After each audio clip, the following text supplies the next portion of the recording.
Hello all, it's Chris Cannon here from M2 MMA, and today I'm joined by a very special guest, Tolly Plested, head coach of the UAE MMA Federation. Tolly, great to have you today, mate. How you doing?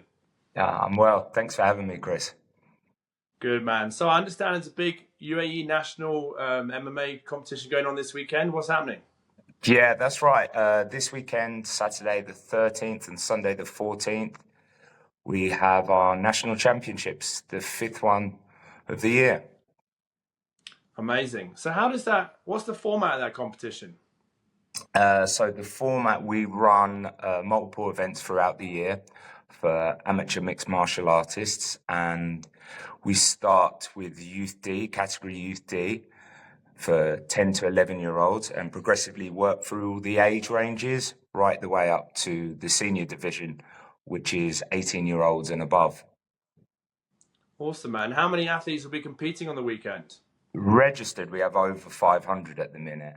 Wow. Yeah, over 500 spread over 2 days. But I checked registrations last night before they closed, and there was still more being added. So I'll have to check again today.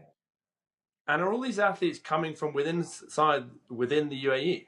Yeah, they're all based. There's requirements for the competition. They have to be based in the UAE itself, a resident. Well, that's incredible. I mean, it's a real testament, clearly, to the growth of MMA in the UAE, correct? Yeah, definitely. We've seen numbers increase drastically over the last couple of years. Last year, it was a case of 2 cages on one day. This year, it's 2-day event, 3 cages, and there's talk of next year increasing that still. So, yeah, it's definitely growing.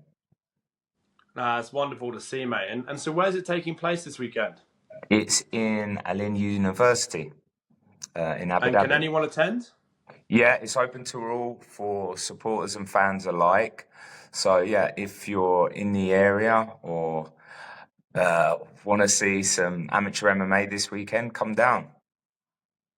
That's fantastic. I'd highly recommend it. I mean, obviously, you and I caught up a couple of months ago when I visited, Dubai and the UAE and Abu Dhabi. Came and saw you guys training as a team. And for me, I was really struck by, again, the passion for combat sports that's currently taking place. I attended that club event you invited me to, and it was fantastic to see. How long have you been in the UAE now?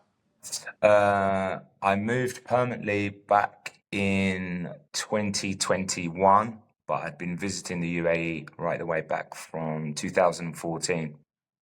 Okay. And how long have you had the role as head coach of the UAE MMA Federation? It's been around 2.5 years now. Started back in 2023. And before that, I was working for the UFC gyms as director of MMA and head of MMA for the brand here. Okay, and so you must have seen some big changes over the years then, I imagine. Yeah, it's been the progression of MMA here has grown drastically over the last few years. I remember first coming here and back in 2014, and there wasn't really any MMA classes or MMA gyms available for training. There was a couple more in Dubai itself, but within Abu Dhabi, it was very limited. There was a couple of private gyms that offered multiple martial arts, but no specific MMA gyms as such. So what do you think has been the real driving force behind the growth in the region? I think the passion for martial arts in the UAE is ingrained here, with Jiu-Jitsu being the national sport. So there's always been an interest in martial arts and multiple martial arts here, but predominantly Jiu-Jitsu. Various shows over the years, hosting events in the UAE, but I think really COVID sort of streamlined and focused everything towards the UAE when the rest of the world sort of stopped or was limited on what shows they could host. The UAE, Abu Dhabi specifically, was hosting the UFC Fight Island and the shows, and I think people really saw the potential here, fighters and coaches alike, moved over here. More and more shows and events started to happen within the UAE. So I think, yeah, it was, and the way the leadership here supports sports, but predominantly in martial arts as well, has really helped funnel the fire, so to speak, and helped it martial arts and MMA grow here. Yeah, I think you're right. I mean, the combination of having that kind of top-end professional event with the driving force behind as a country to develop athletes, no doubt has, really driven that growth. So with the UAE MMA national team, how has that developed over the years since you've been head coach? The federation itself was established in 2021 Okay. as a way to sort of govern the sport within the UAE. I started with the federation myself in 2023 with the goal to helping on multiple roles really, but for the national team was to grow it at both a youth and a senior level, to participate in the IMMAF Youth World Championships that we host in Abu Dhabi. The team started with around 22 players, and this year I think we just had under 60 youth participating in the Youth World Championships here. So it's gradually increasing year by year. That's amazing to see. And how have you felt, IMMAF are obviously playing a big role right now in amateur MMA around the world. It seems like that is growing rapidly also. How's IMMAF played a role in this development?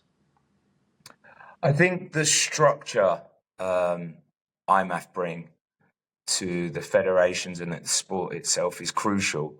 I mean, in different sort of parts of the world in amateur MMA, there's potentially like different rule sets, so everyone's competing in something different, and IMMAF sort of centralizes everything and regulates it, so we all compete under the same rule set. Everyone knows what they're doing, as well as implementing safety protocols, which is essential in the sport, especially with youth.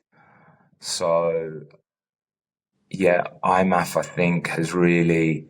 There's been different amateur associations that I've seen over the years, but for me personally, IMMAF has been the one that really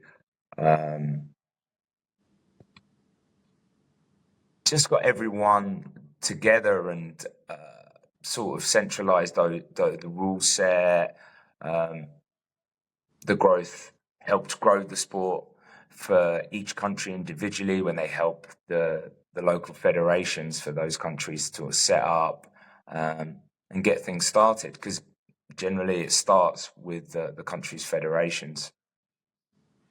And I was going to say, if you go back to when you were developing as an athlete, I mean, when did you start MMA? I started martial arts when I was 7 years old.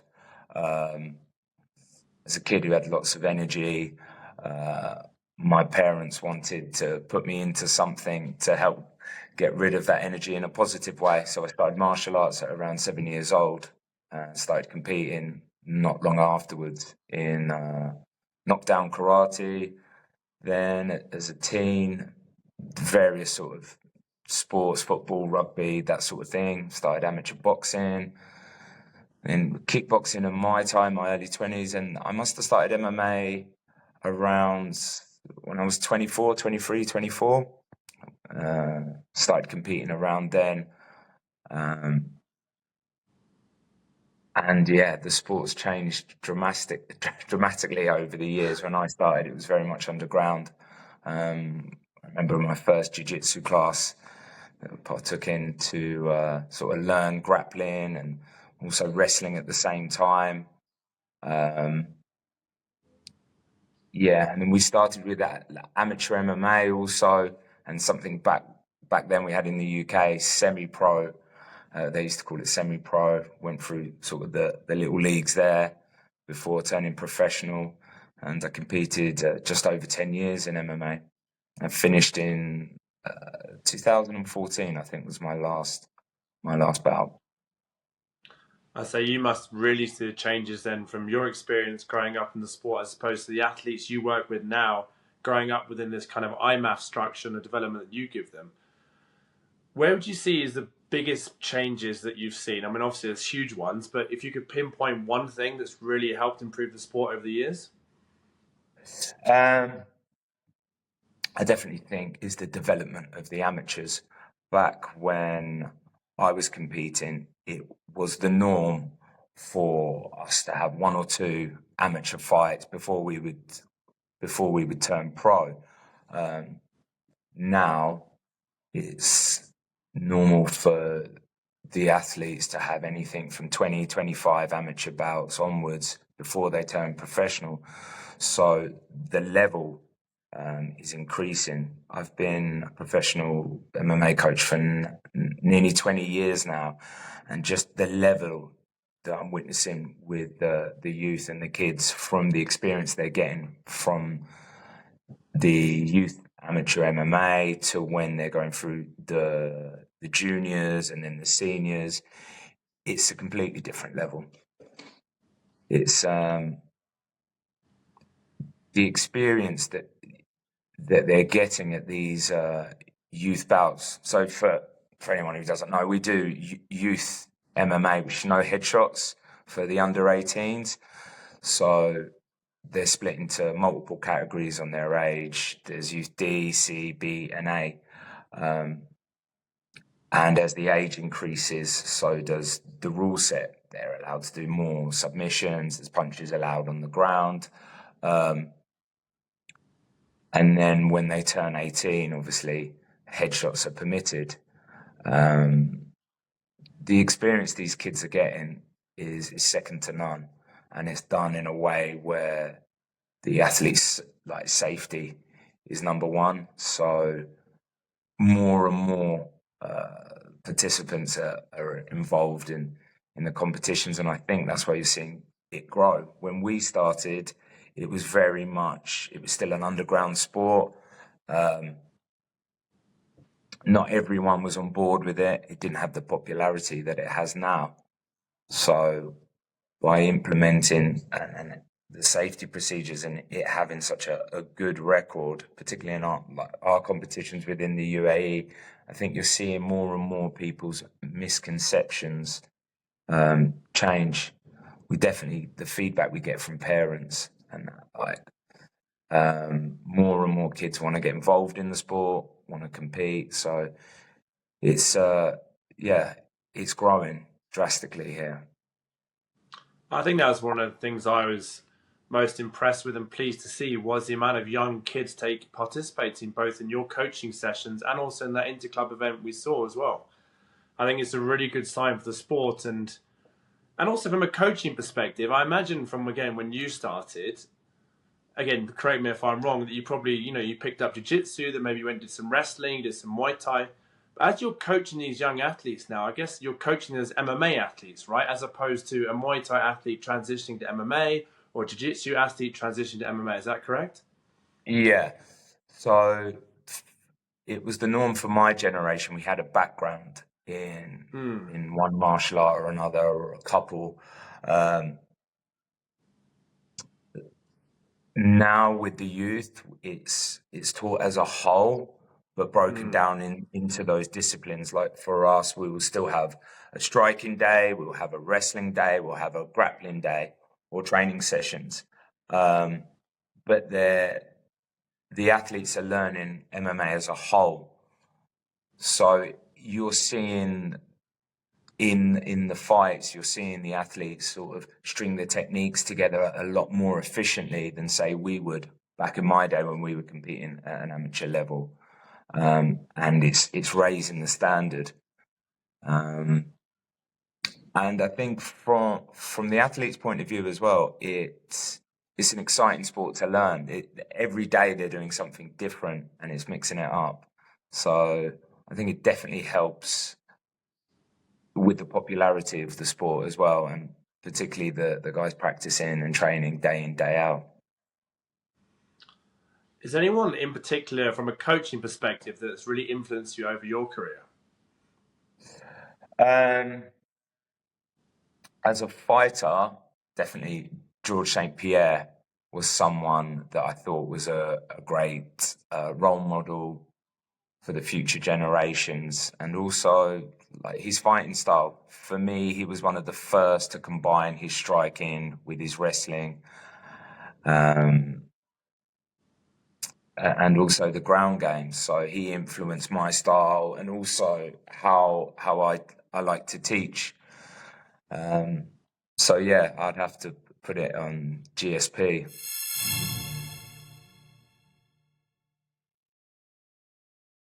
So you mentioned George St. Pierre was your role model as you develop as an athlete, and now it turns he influenced your coaching style as well.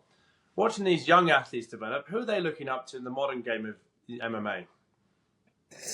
The youngsters, I know a lot of the guys here in the UAE look up to fighters like Khabib, Islam, Makhachev,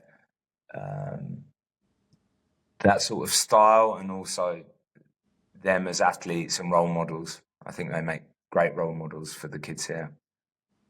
That's very true. I think, obviously you've managed athletes as well, correct, throughout your extensive career in the sport. And finding good role models for any athlete, in my opinion, is absolutely imperative for an athlete's development. Who are you looking up to? Who are you following in their footsteps? And I think it's great that, those kind of role models. Understand as well, people like Khabib and Islam, they're very, they're in the UAE a lot, right? Khabib's got his gym there. And how does his influence play out in the UAE? Yeah, I mean, you regularly see elite level fighters, UFC fighters, and champions throughout the UAE in day to day sort of life.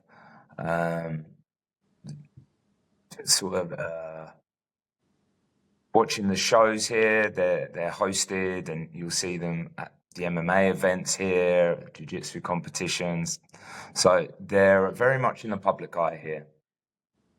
That's awesome, mate. So when we talk about the UAE MMA Federation, also we've talked about the athlete development side of things, the team, the coaching aspect. What about the governance side? When did the UAE MMA Federation actually start, and what are the changes you've seen from governance standpoint over the years? I believe the federation was established in 2021, and I think, my personal opinion, it's been a real game changer here. It was established to help govern the sport here and regulate it, where the sport is growing so fast within the UAE. It needs the support that the federation gives. I mean, when I first was here years ago, I remember attending an amateur event where the two athletes had different ounce gloves on. The referee did the glove inspection as both athletes touched gloves before the bout started, and it was such a little bit like the Wild Wild West in certain respects with the amateur MMA. Fast forward to now, where we're hosting our events, the athletes have all the correct safety equipment, all the officials are licensed by us, we have the medical supervision, doctors on hand, and as we spoke about, the participants are growing. I think the confidence the federation brings within the sport, within the country, allows it to continue to grow in a safe way, and which is imperative with the youngsters being involved. Yeah, it's very interesting. And for you yourself, I imagine, growing up in the UK MMA scene, what are the comparisons like in terms of how you've seen the growth between the two countries? For myself, growing up in the UK, where sort of MMA started around like the early 2000s, it was still very much an underground sport. No one really knew what it was. It was referred to as cage fighting.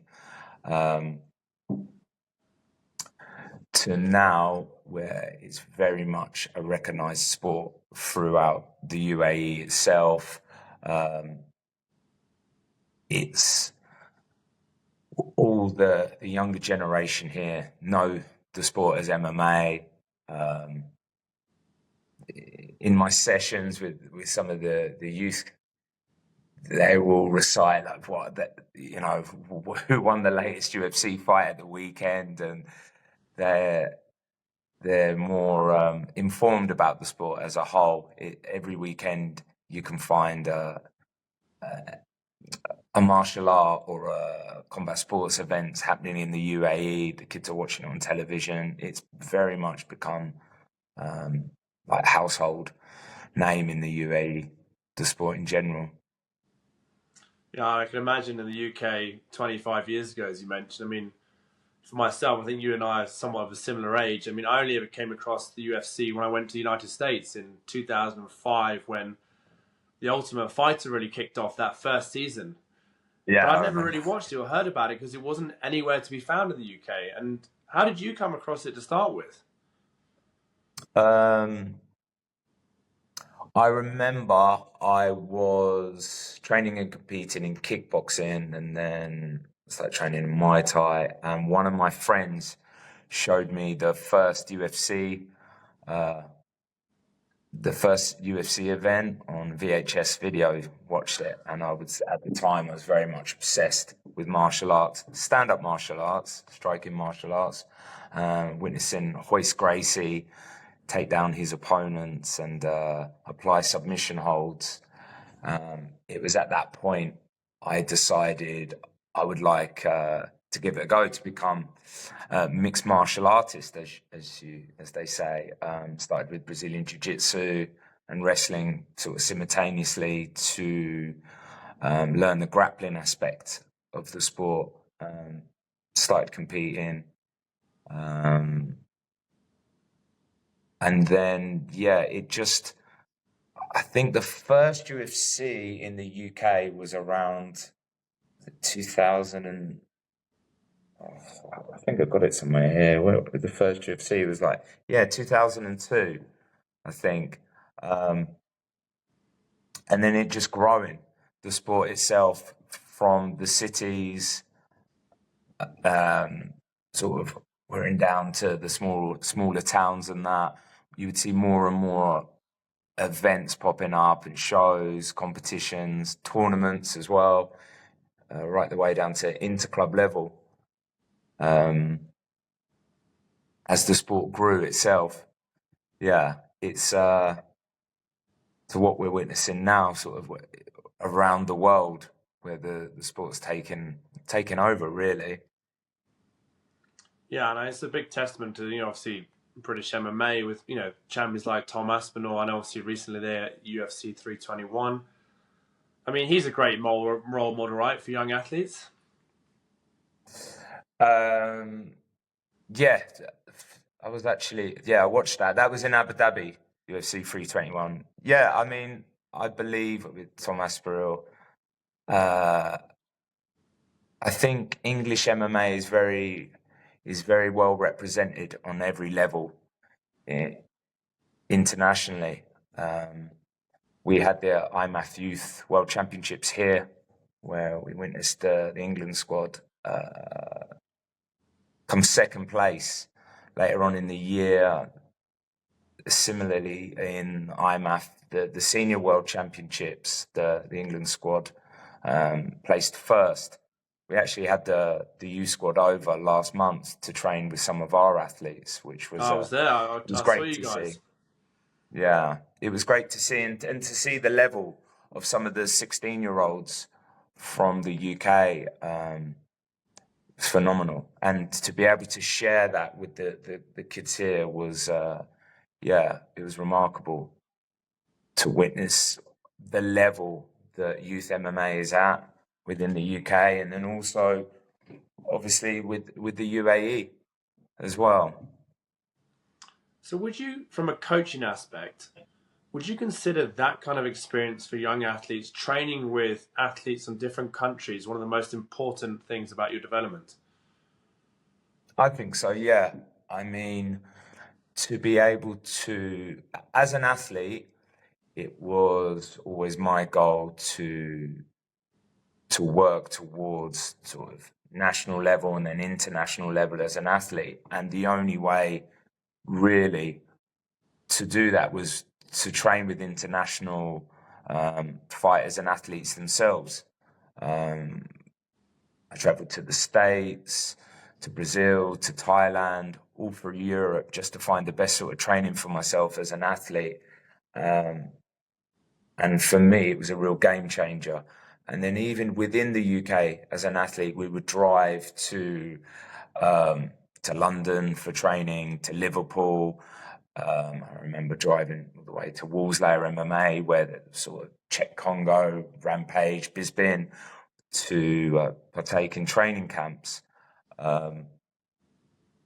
It was the way to see how the sport was progressing, to be at sort of the tip of the sport for the youth, to be able to train and go through what the other youth are going from, what the other youth athletes are going through, how they're training, how they push their bodies, their mindset.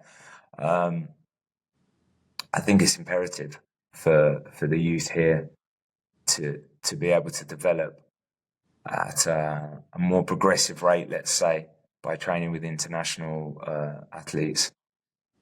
I think for me, it's also one of the fascinating things about these sports in particular, is that yes, they are individual sports, but one of your biggest assets is your training partners, correct? So finding good training partners and getting a variety of looks, to me, looks imperative to the development of an athlete.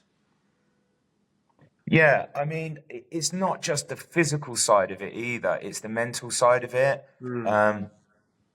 From the physical side and the training, just seeing how far different athletes are pushing themselves, tactics, strategies that are used for training, but also in the fight itself.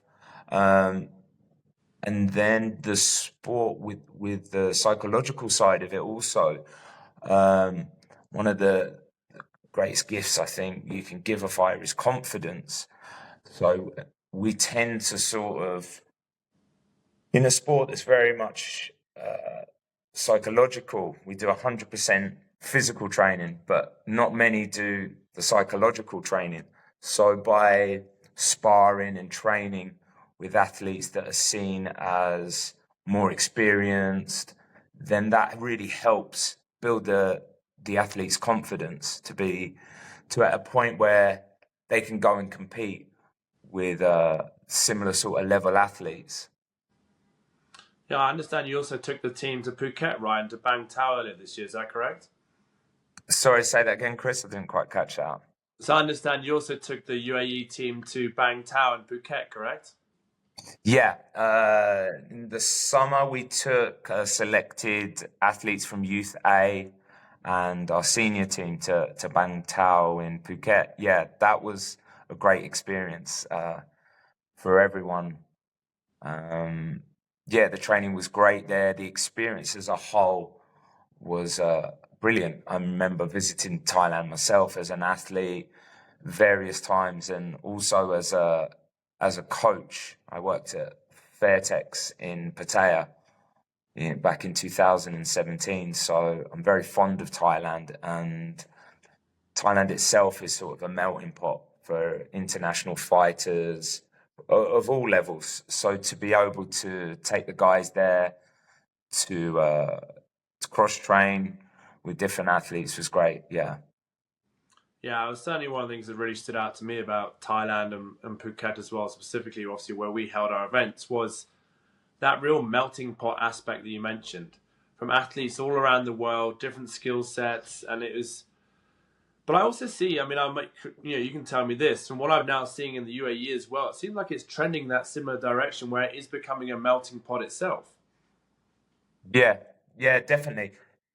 The UAE has so many different people from different parts of the world residing here, and they're all bringing their take of martial arts and MMA. So yeah, it's definitely a melting pot itself. Fighters, coaches, different promotions. It's all helping increase the popularity here with MMA, and yeah, it's just gonna, I believe, just gonna continue to grow. That's awesome, mate. I mean, that's exactly why M2 MMA, we're building out of UAE as well, because we believe it is that melting pot and it's the right place for ourselves to position ourselves. It's great to chat to you again today, Tolly. I appreciate your time, mate. I'd love to do it again and get more into the professional side of things as well, because you've got so much experience across all these different levels. But thanks so much for your time today, and very, very insightful. I appreciate you having me on the show. It's been Cheers, mate. it's a good chat. Look forward to doing it again.